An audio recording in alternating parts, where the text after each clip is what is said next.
Ә, Құрметті әріптестер, бүгінгі баяндамамның тақырыбы ағылшын тілі сабағындағы формативті бағалауға арналған тапсырмалар атты оқу жинағы. Мен Қарағанды облысы Нұра ауданы Баршын Терек мектебінің ағылшын тілі пәні мұғалімімін. Бұл жинақ ағылшын тілі мұғалімдері үшін формативті бағалауды тиімді ұйымдастыруға бағытталған практикалық құрал. Әдістемелік құралдың таныстырылымына көшсек.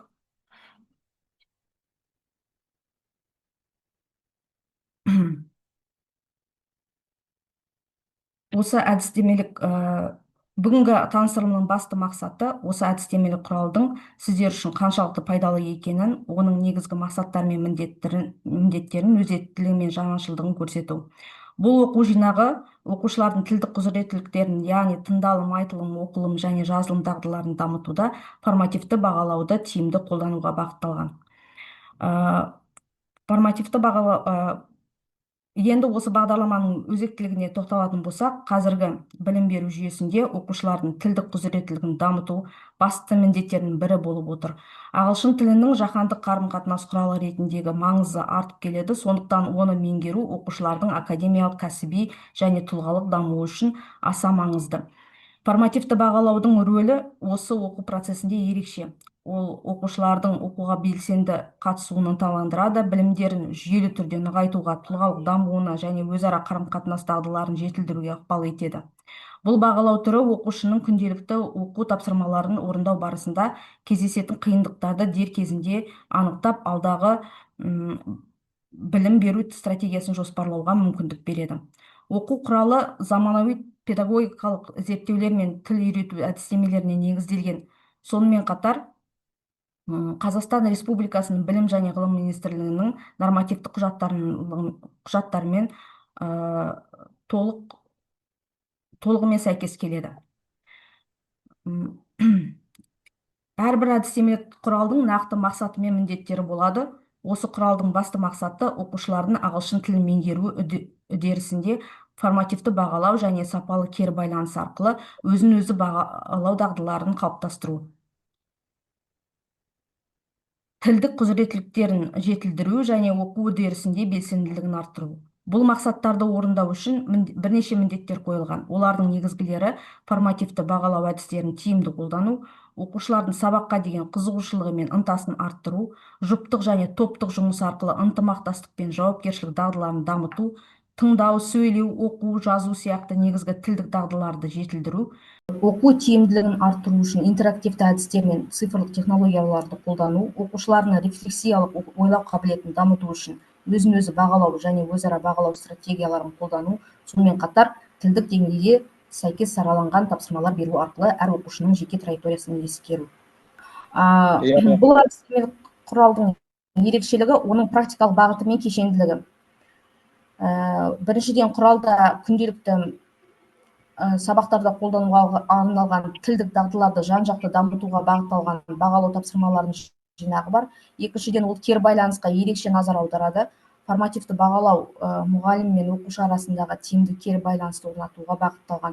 Үшіншіден, оқу құралы оқушының оқу тапсырмаларын орындау барысында кездесетін қиындықтарды дер кезінде анықтап, түзету жұмыстарын жоспарлауға көмектеседі. Төртіншіден, ол арнайы 6-шы сынып оқушыларының тілдік және коммуникативтік дағдыларын дамытуға бағытталған. Соңында бұл құрал оқушылардың оқу процесіне белсенді қатысуын ынталандырып, өз білімін бағалауға және кері байланыс арқылы жетістіктерін жақсартуға көмектеседі. Енді осы құралдың практикалық бөліміне шолу жасасақ, практикалық бөлімінде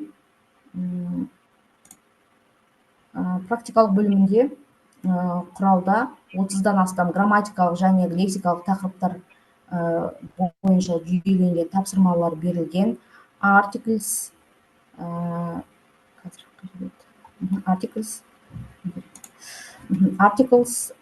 present tenses, past tenses, modal verbs, quantifiers, conjunction, proverbs сияқты маңызды тақырыптарды қамтиды. Бұл бөлімнің басты мақсаты оқушылардың теориялық білімдерін практикада қолдануын қамтамасыз ету. Тапсырмалар интерактивті түрде құрылған, яғни оқушылар жұптық, топтық жұмыстар, талқылаулар мен жеке тапсырмалар арқылы белсенді қатысады. Әр тақырыпта кемінде 2 тапсырмадан беріліп, оқушылардың деңгейіне қарай саралауға мүмкіндік береді. Бұл әр оқушының қажеттілігін ескеруге жағдай жасайды.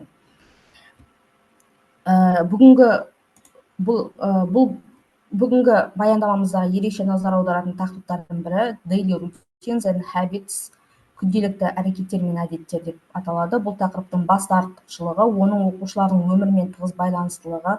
Оқушылар күнделікті іс-әрекеттері туралы айту арқылы ағылшын тілін өз өмірлерімен байланыстырады. Бұл тілді үйренуге деген қызығушылығын арттырады.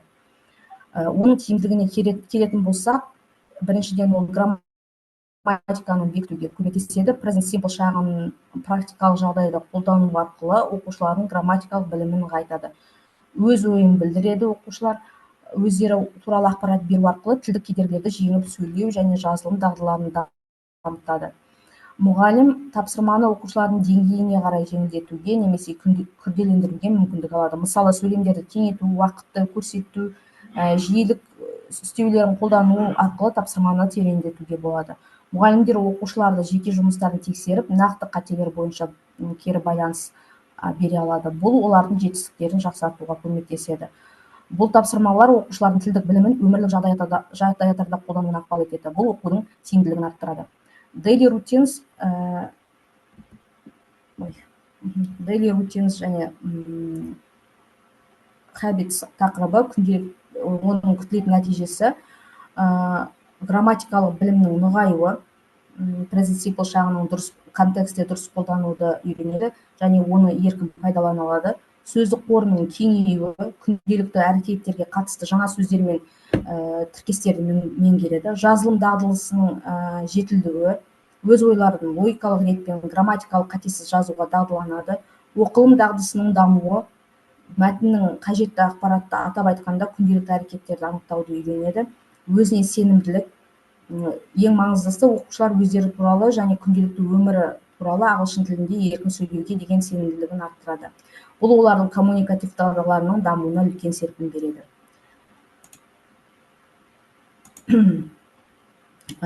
Daily routine тақырыбынан басқа әдістемелік құрал оқушылардың тілдік дағдыларын дамытуға бағытталған көптеген қосымша тақырыптарды қамтиды. Бұл тапсырмалар әртүрлі тақырыптарды қамтып, оқушылардың жан-жақты дамуына ықпал етеді. Мысалы, цифрлық коммуникация бойынша тапсырмалар электронды хаттар жазуды, чаттағы қателерді түзетуді үйретсе, әлеуметтік желілердің әсері тақырыбы оң және теріс әсерлерді талдауға мүмкіндік береді. Қоршаған ортаны қорғау тақырыбы экологиялық сөздіктерді меңгеруге, ал онлайн оқыту модальді етістіктерді қолдануға бағытталған. Сонымен қатар, күнделікті өмірдегі технология, салауатты өмір салты, әлемдік мәдениеттер, болашақ мамандықтар, саяхат және туризм, ғылымдағы инновациялар сияқты өзекті тақырыптар бойынша тапсырмалар оқушылардың сөздік қорын байытып, жалпы білім деңгейін арттырады. Бұл бөлімдер оқушылардың тыңдалым, айтылым, жазылым, оқылым дағдыларын кешенді түрде дамытуға мүмкіндік береді. Әдістемелік құралдың тағы бір маңызды бөлігі мәтіндік тапсырмалар. Бұл бөлім оқушылардың оқылым және түсіну дағдыларын дамытуға арналған мәтіндер мен оларға қатысты сұрақтардан тұрады. Тақырыптардың ауқымдылығы өте кең. Климаттың өзгеруі туралы хабардарлық, 21 ғасырдағы цифрлық сауаттылық, психикалық денсаулық, қашықтықтан жұмыс, әлеуметтік медианың әсері, тұрақты өмір салты, күнделікті өмірдегі жасанды интеллект, салауатты тамақтану әдеттері, қоршаған ортаның ластануы және ғарышты зерттеу. Бұл бөлімнің тиімділігі сыни ойлауды дамыту. Оқушылар мәтіндегі негізгі идеяларды, деректерді және автордың ниетін анықтауды үйренеді.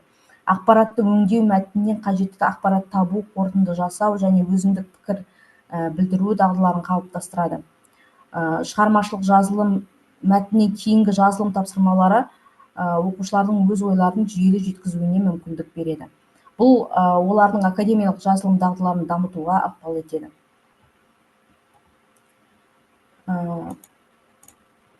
Апробацияның нәтижелері, яғни бұл құралдың нәтижелігі мен тиімділігі, бағалау критерийлерінің айқындығы, қолданылатын әдістер мен тапсырмалардың тиімділігі және оқушылардың белсенді қатысуы. осы құралдың күтілу нәтижелерге қол жеткізеді. Мынадай келесі нәтижелерге қол жеткізе алады. Оқушылар ағылшын тілінде еркін және мағыналы қарым-қатынас жасау дағдысын дамытады. Формативті бағалау арқылы оқушы өзін өзі бағалауға дағдыланып, біліміндегі олқылықтарды түзете алады. Жұппен, топпен жұмыс істеу арқылы оқушылардың бірлескен әрекетке қабілеті қалыптасады. Тұрақты әрі сапалы кері байланыс негізінде оқушылардың коммуникативтік дағдылары жетіледі. Оқу үдерісіне белсенді қатысудың арқасында оқушы ағылшын тілінде деген қызығушылық пен мотивация артады. Сабақ барысында және сабақтан кейінгі кезеңде оқушылардың ағылшын тілі деңгейі тұрақты түрде жақсарады. Қорытындылай келсек,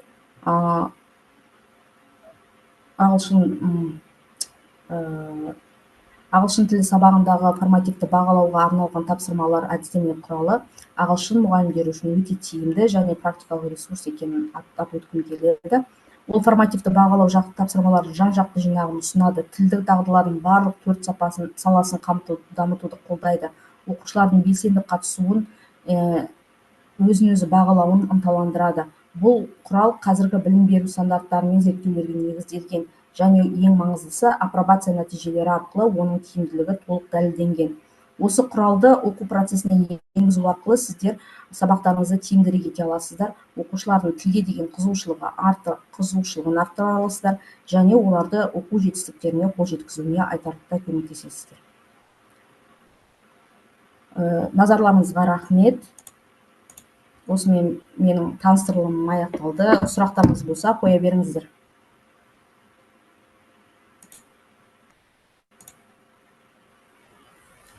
Барсыздар ма өзі? Мен шығып кеткен жоқпын ба тағы да? Бармыз.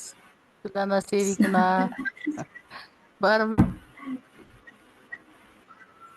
Сұрақтарыңызға жауап берейін деп па?